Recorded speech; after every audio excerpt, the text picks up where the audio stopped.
Now that we've sketched the graph of the tangent function, tan t, let's make some observations about the graph. The first observation I'd like to make is that the domain of the tangent of t function is not all real numbers, like the sine of t and cosine t function.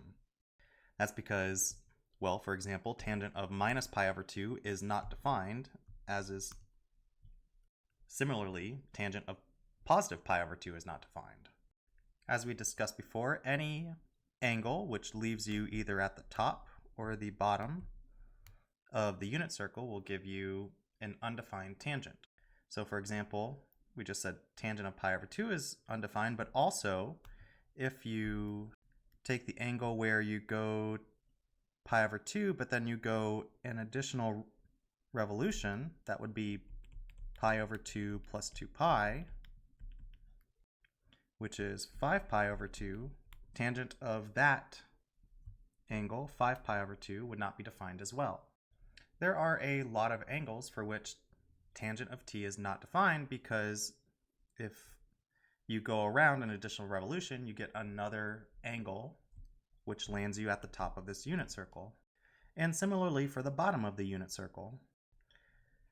Tangent of t is not defined for minus pi over 2 because for minus pi over 2 you land at the bottom of the unit circle. But if you take minus pi over 2 and add 2 pi to it, then you get another angle for which tangent of t is not defined. So this ends up being 3 pi over 2, and tangent of 3 pi over 2 is not defined. And so all of minus pi over 2, 3 pi over 2, pi over 2, and 5 pi over 2, those are all angles for which tangent of t is not defined. And if you began to list out these angles, you would realize a pattern. And the pattern is this. Tangent of t is undefined for all t values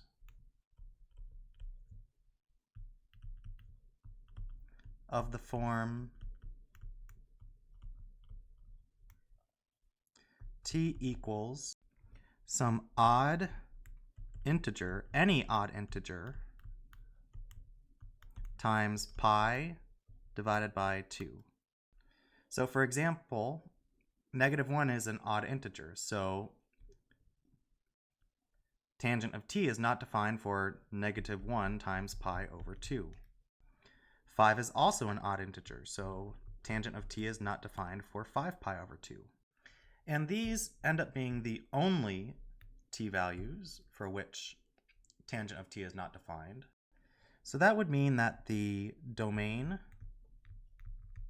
of tangent of t is equal to all t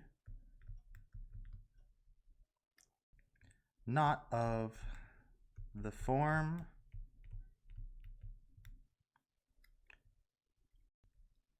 given here, an odd integer times pi over 2. Now the range of this function is a little easier. If we look at the graph and we ask ourselves, for which horizontal lines do I get an intersection, which is a common way to determine the range, we would realize that all horizontal lines have an intersection with the graph of the tangent function. What that means is that the range of the tangent function is all real numbers. So the range of tangent of t is -∞, infinity. Also, if we take a look at our horizontal lines, you'll see that each horizontal line intersects the graph at most once. That means we have a one-to-one function, which will be important later when we talk about inverses of trigonometric functions. Finally, although it's not as frequent to use the midline and upper and lower lines for the tangent function, I still think they serve a good purpose when you're trying to sketch transformations of the tangent function. And for that purpose, I'm going to mention that the midline, which is just the line that splits the graph of the tangent function in half, occurs at y equals 0. And although the function is not trapped between plus and minus 1 like the other functions are.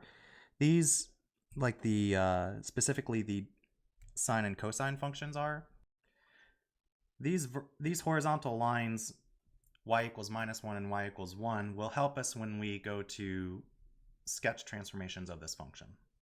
So I'll go ahead and label this the midline, and then we have our upper and lower lines as well. And the midline here is y equals 0, the upper one is y equals 1, the lower one is y equals minus 1.